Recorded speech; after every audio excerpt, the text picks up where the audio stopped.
2월 19일 영광의 주일을 맞이하여 예배의 자리에 오신 여러분을 주님의 이름으로 축복하며 환영합니다. 오늘은 24절기 중 하나인 우수입니다. 얼었던 물이 땅이 녹는다는, 대동강물이 녹는다는 의미입니다. 저와 여러분에게 얼어있던 문제들이 하나님이 함께 하심으로 풀리는, 막혔던 것이 뚫어지는 은혜의 시간이 되었으면 좋겠습니다. 하나님께서는 저와 여러분을 위하여 지금도 힘쓰고 애쓰고 기도해 주시고 계십니다. 그분과 함께 동행함으로 행복한 삶 유지하시기를 주님의 이름으로 간절히 부탁을 드리겠습니다. 다 같이 기도하시겠습니다. 사랑의 하나님, 감사를 드립니다. 이번 한 주도 허락하셨다는 것은 동행하신다는 의미입니다. 주님의 인도 잘 받는, 그러므로 행복한 한 주간 되게 하여 주옵시고, 주님의 참사랑은 무엇인지 알고 나도 실천하는 복된 한 주 되게 하여 주옵소서. 예수 그리스도의 이름으로 간절히 기도드리옵나이다. 아멘. 오늘 저와 여러분이 주신 하나님의 말씀은 요한복음 13장 34절 이하의 말씀에서 보겠습니다. 제가 봉독해 드리겠습니다. 새 계명을 너희에게 주노니 서로 사랑하라. 내가 너희를 사랑한 것 같이 너희도 서로 사랑하라. 너희가 서로 사랑하면 이로써 모든 사람이 너희가 내 제자인 줄 알리라. 아멘. 사랑하는 성도 여러분, 지난 한 주간 어떠한 삶을 살아내셨습니까? 이제라도 주님과 함께 한다면 정말 행복한 삶이 될 것입니다. 주님의 사랑이 나에게 전해지고 그 사랑을 나도 전할 수 있기에 가장 행복한 삶 살아낼 수 있는 것입니다. 날마다 주님과 동행하는 삶, 생각만 해도 미소가 내 몸에 엔돌핀이 생성되는 것을 느낄 수 있습니다. 이 행복 모두 누리시기를 주님의 이름으로 부탁을 드립니다. 여러분, 신앙은 신비이지요. 도저히 해낼 수 없는 일들을 해내기 때문에 그렇습니다. 오늘 그 신비는 무엇인지 도전받아 보겠습니다. 여러분, 신앙이, 믿음이 신비인 이유는 뭘까요? 그것은 사랑이지요, 사랑. 우리 기독교는 사랑의 종교이지 않습니까? 또 예수님께서 우리에게 보여주신 것도 사랑입니다. 그 사랑은 아가페적인 사랑이지요. 어떠한 조건도 어떤 환경도 따지지 않고 일방적으로 베풀어 주시는 은혜가 바로 사랑입니다. 오늘 본문에서 너희가 서로 사랑하라고 말씀하십니다. 배경은 예수님이 제자들의 발을 씻기시고 최후의 만찬을 진행하십니다. 제자 12명이 참석했습니다. 베드로, 요한, 그리고 가룟 유다도 있었습니다.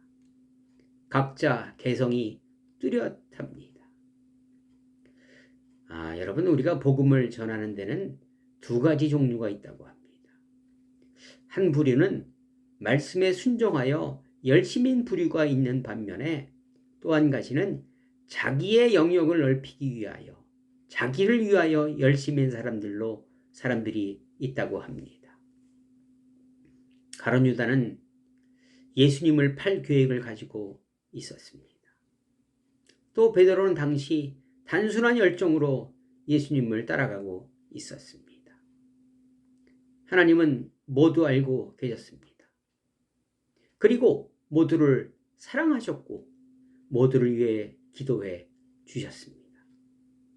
사랑은 희생이기 때문에 그렇습니다. 사랑과 희생으로 인하여 믿음은 신비 그 자체입니다. 신비한 것이 사랑이며 믿음인 거지요. 아니, 어떻게 저런 사람을 위하여 눈물을 흘리시단 말이야. 어떻게 저런 사람을 위해서 십자가에 못 박혀 죽으신단 말인가. 도저히 우리는 알 수 없으나 신앙이 깊어지면, 영혼의 깊이가 깊어지면 이해하고 따라갈 수, 실천할 수 있게 되는 것입니다. 사랑이 무엇인지 알지 못하면 감당할 수 없습니다. 어린아이 같은 믿음으로 살아가게 되어 있습니다. 예수님이 저와 여러분을 위해서 기도하고 사랑을 보여준 것처럼 바울도 그러한 삶을 살아냈지요. 빌립보서 1장 9절에 보니까 내가 기도하리라. 너희 사랑을 지식과 모든 총명으로 점점 더 풍성하게 하사 너희로 지극히 선한 것을 분별하여 또 진실하여 허물 없이 그리스도의 날까지 이르고 예수 그리스도로 말미암아 의의 열매가 가득하여 하나님의 영광과 찬송이 되기를 원하노라. 이렇게 빌립보 교인들에게 기도했습니다. 그들을 위하여 기도했지요. 기도의 내용이 참 정말 멋있습니다. 그 많은 어려움이 있는 빌립보 교회에 있지만 그들을 세상적으로 기도하지 않았고 그들이 그리스도의 마음이 가득하기를 기도하고 있는 것입니다. 다산 정약용 선생님이 강진으로 유배돼서 오래 계셨잖아요. 그때 목민심서라는 책을 쓰기도 하셨습니다. 거기에 보니까 복에는 두 가지 복이 있다고 합니다. 하나는 열복이지요. 뜨거운 열자입니다. 뜨거운 복이란 세상의 복을 말하고 있습니다. 저와 여러분들이 신년에 많이 하는 인사 중 복 많이 받으세요 라고 많이 하지 않습니까? 그 의미는 주로 열복을 이야기합니다. 건강, 돈, 자녀 등 세상이 가지고 있어야 할 것들을 많이 받으라는, 세상을 살아갈 때 필요한 것을 많이 받으라는 인사입니다. 둘째로 청복이 있습니다. 맑을 청자를 사용합니다. 깨끗한 복, 즉 하늘이 주는 복을 말하고 있습니다. 예수님의 마음을 본받으라는 인사이지요. 만일 인성이 어린아이인 사람에게 열복이 주어지면 어떤 일이 일어날까요? 뻔합니다. 5,000명분을 혼자 뭉개는, 즉 교만한 갑질하는 사람이 될 가능성이 큽니다. 지금 우리가 살아가고 있는 사회에서 뼈저리게 느끼고 있는 현실이기도 합니다. 그러나 청복은 그 누구에게 임해도 상관이 없는, 정말로 모든 사람이 받아야 할 복입니다.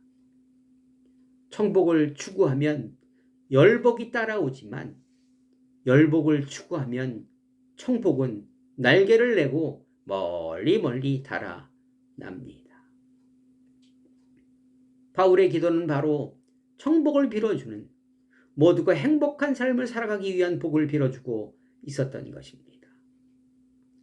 우리도 복을 빌어줄 때, 어려운 이웃을 위하여 기도해 줄 때 청복을 빌어준다면 정말로 멋진 행복한 사회가 될 것입니다. 예수님과 바울이 우리를 위해서 기도했듯이 누군가가 날 위해 기도하고 있다는 것을 우리 알 때 우리는 힘이 납니다. 외롭지 않습니다. 서로 연결되어 있음을 알 수 있는 것입니다. 내가 존재할 수 있는 이유 중 하나는 누군가 날 위하여 기도해주고 있다는 것입니다. 주님은 지금도 날 위해 기도해주고 계시다는 사실 꼭 기억하고 또 꼭 기억해 내시기를 주님의 이름으로 부탁을 드립니다. 10절에 보니까 사도 바울이 지극히 선한 것이 무엇인지 분별하라고 기도하고 있습니다. 여러분 지난주 말씀을 좀 기억하시나 모르겠네요.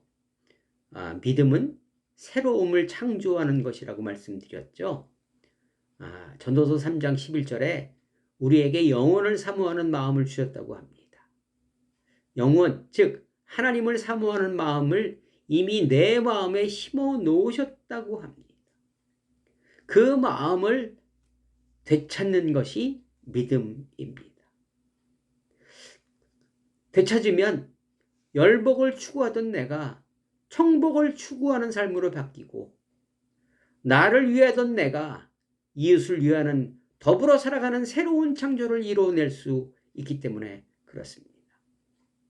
그것이 믿음은 새로운 창조를 하는 것이지요. 그러면 오늘 말하고 있는 지극히 선한 것은 무엇이며 분별하라는 이야기는 무엇일까요? 지극히 선한 것은 절대로 변하지 않는 핵심을 얘기하고 있는 것입니다. 여러분, 기독교의 핵심이 무엇입니까? 하나님 사랑, 이웃 사랑입니다. 이것은 어떠한 경우에도 해내야 하는 것입니다. 이것이 핵심 가치이고 이 핵심 가치를 지향할 때 삶이 단순해지고 행복해집니다. 여러분, 인생이 복잡한 이유가 뭘까요? 그것은 간단합니다. 지극히 선한 것이 무엇인지 알지 못하기 때문에 그렇습니다. 하나님께서는 인생을 단순하게 만드셨으나 사람들이 복잡하게 만들었습니다. 핵심 가치가 무엇인지 모르기에 내가 생각하는 선을 추구하며 살고 있기에 복잡해지는 것입니다. 지극히 선한 것은 간단합니다. 하나님 사랑과 이웃 사랑입니다. 어떤 것이 선한 것인지 분별하는 능력이 우리에게 있어야 합니다. 어떠한 것이 선한 것인지를 분별하라고 분명히 얘기하고 있습니다.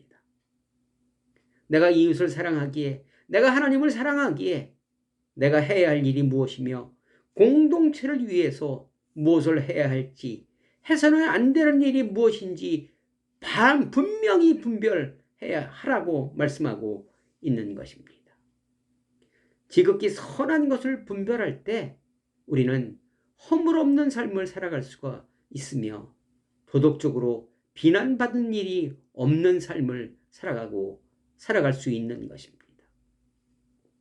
나 좋을 대로 살지 않고 이웃을 배려하는 삶을 살아낼 수 있는 것입니다.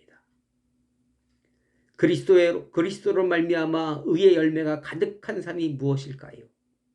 의의 열매는 나의 선택으로 이웃에게 복을 끼치는 것. 그리스도인은 이웃에게 복이 되는 인생을 살아야 합니다. 이웃을 하나님의 작품으로 인정할 때 우리는 그 삶을 살아낼 수 있는 것입니다. 이러한 기본적인 바탕이 선한 것이 무엇인지 모르고 분별할 줄 모르면서 드리는 찬양과 예배와 봉사는 의미가 없는 땅에 떨어지는 행위에 불과한 것입니다. 그래서 사도 바울은 이러한 것을 제대로 알아야 된다고 말씀해 주고 있는 것입니다. 지난주 잃어버린 한 드라크마를 찾는 기쁨을 맛보았습니다. 잃어버린 양 하나를 찾음으로 천국에서는 잔치가 벌어진다고 하지 않았습니까? 저는 그런 기쁨을 맛보았습니다. 천국에서 잔치가 벌어진다는 비유를 이제야 경험하게 되었습니다. 이 이웃과의 관계로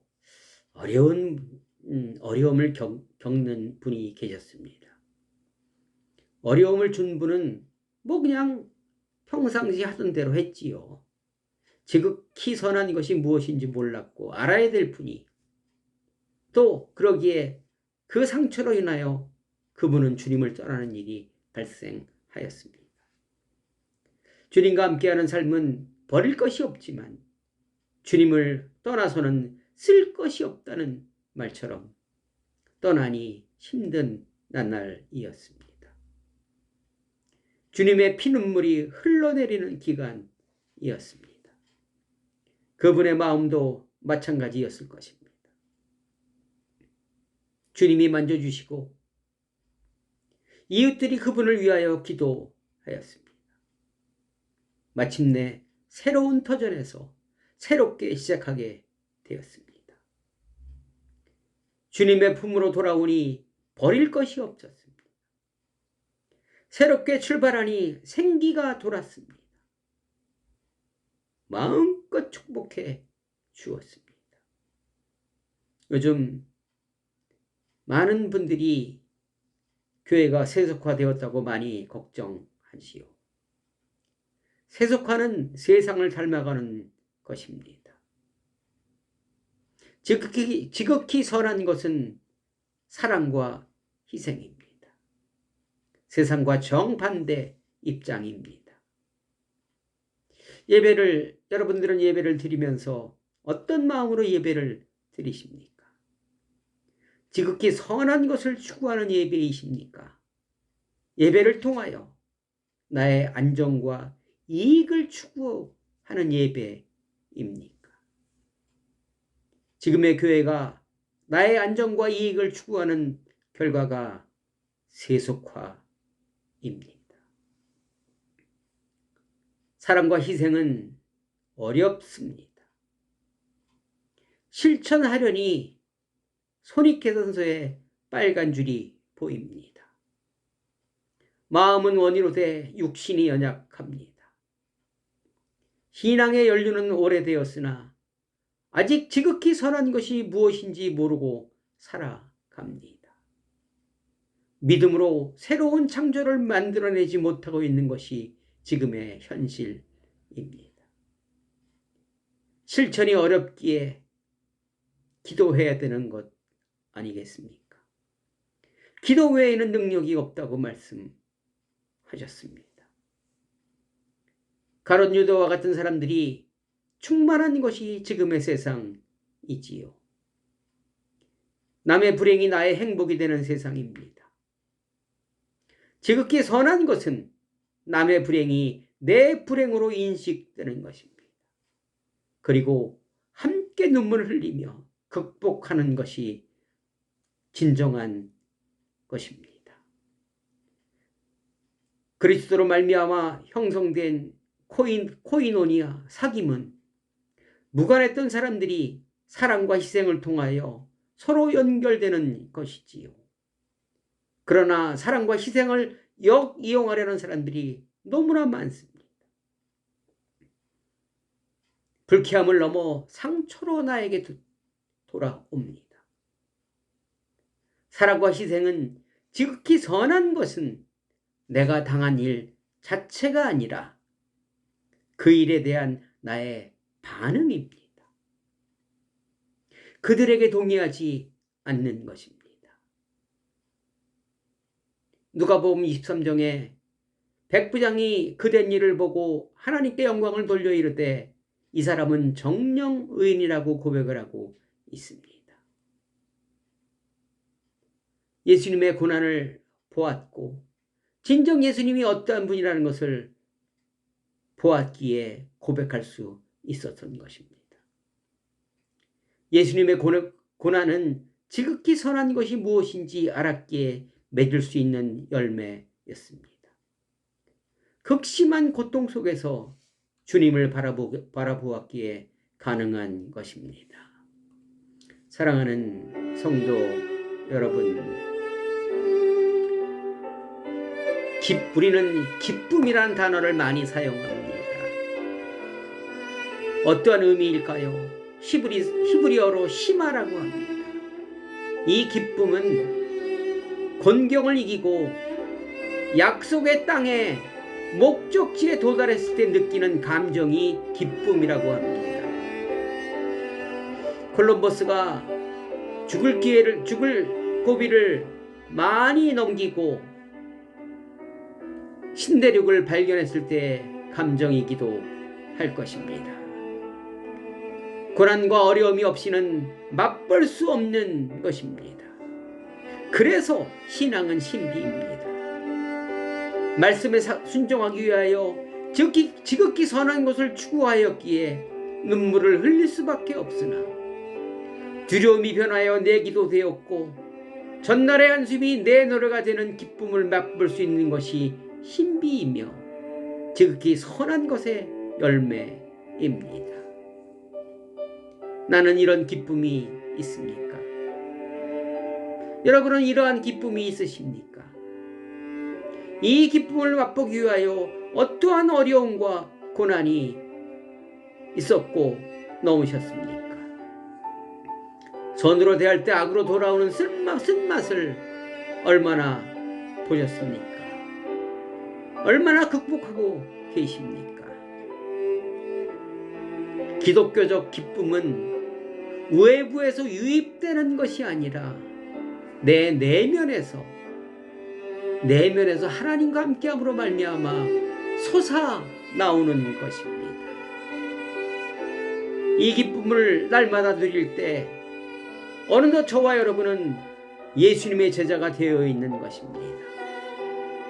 세상이 감당하지 못하는 사람들로 피조물에 고대하는 그리스도의 아들들이 되어서 세상을 변화시키는 그리스도의 군사들이 되어 있을 것입니다.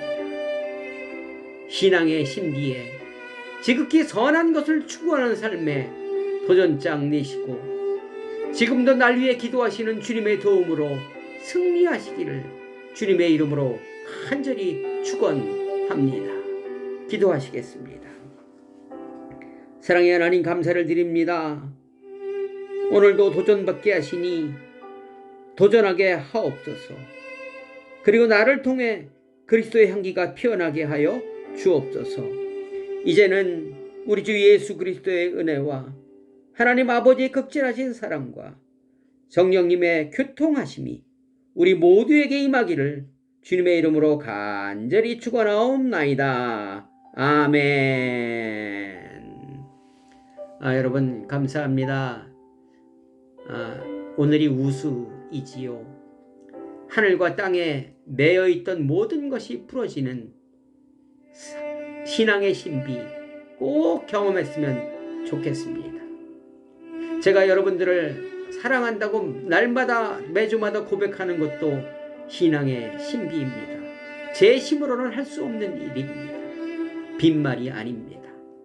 여러분 사랑합니다. 여러분 사랑합니다. 여러분 사랑합니다. 다음 주에 또 뵙겠습니다. 감사합니다.